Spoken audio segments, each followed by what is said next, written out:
The heart and blood vessels. Part 2, the heart and blood flow in the heart. We will label a diagram similar to this in Friday's class. Heart facts. The heart is about the size of your fist. It has a mass of approximately 300 grams. It's found in a fluid-filled membrane, the pericardium, and this fluid prevents friction. Your heart, on average, beats approximately 70 times per minute, and it pumps enough blood to fill 2 ocean tankers during an average lifespan. It's composed of 2 parallel pumps separated by a muscular wall called the septum. So here's our septum. And the pericardium would be the sac around it.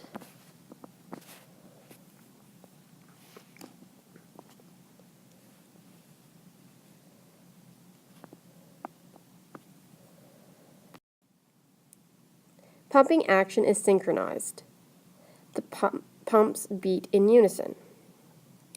Muscular fibers appear serrated or striped because they are composed of thick and thin filaments. It can contract without getting told to by nerves. Your sciatal node, also known as your SA node, is a bundle of nerves muscles located near the right atrium that sets the rhythm of the heart.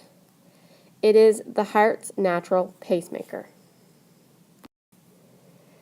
Heart tissue removed from a frog will continue to beat even after it's been removed. Your heart is composed of 4 chambers.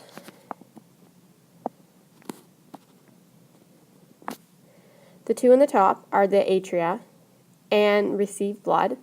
2 at the bottom are the ventricles, which pump blood. The circulatory system. It has 3 branches. The coronary is a branch of the aorta that supplies the cells of the heart with oxygen and nutrient. The pulmonary carries blood between the heart and lungs. And the systemic carries blood to all parts of the body.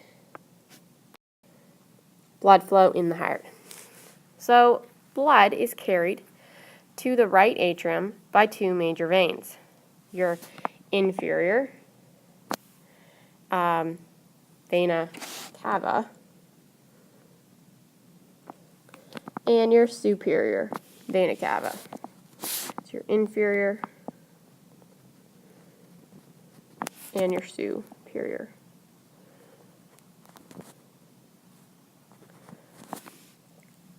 And the blood does not contain oxygen and is called deoxygenated. And that's why it has a blue color.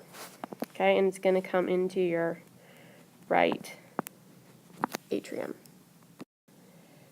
The blood flow then passes into the left ventricle. And when the ventricles contract, this AV valve closes, preventing blood from going back into the atrium. The blood is pumped through the pulmonary arteries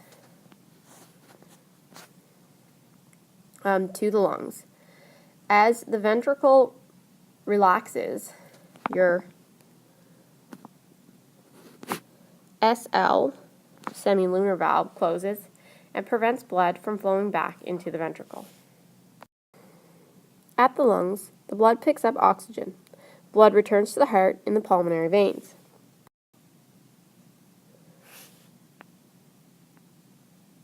The pulmonary veins return oxygenated blood to the left atrium. Then it will move to the left ventricle. And when the AV valve closes, blood is then pushed through our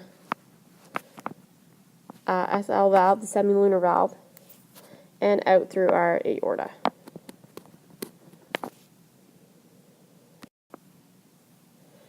The blood flow passes through the AV valve and enters the left ventricle. The ventricle contracts and blood is pumped through the aorta, the largest artery in the body, to body tissues. Once again, the SL valve closes as the ventricles relax.